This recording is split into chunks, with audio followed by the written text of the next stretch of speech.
comment. Okay. So, para sa grupo nila Jane Alves, okay, binigyan ko sila ng 98%.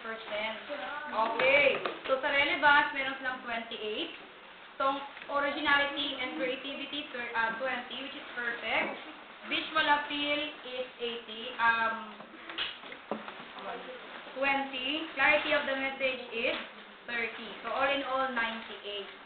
So, very good. So, sa ikalawang nagtanghal, sila Liza, binigyan ko sila ng 97. Okay. So, kasi, natuwa ako kay Mac. Kahit si Mac, hindi siya marunong mag-Tagalog, nahirapan siya memorize ng Tagalog, ginawa niya pa rin yung kanyang makaya. Para siyang mangkukulam. So, parang mangkukulam si Mac.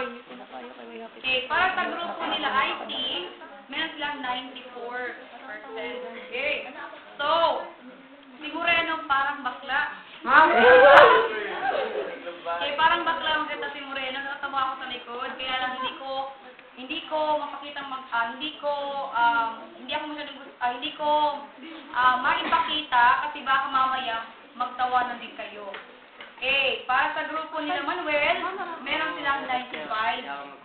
Okay. So, para kay na Joshua, okay, meron din silang 98%. Okay, kasi meron silang maraming props. Kaya lang yung ibon, kaysa lang yung isang beses lang tinuka yung kawayan, bumukay agad yung kawayan. Okay. Ay, pwede po kayo, ma'am. Okay. So,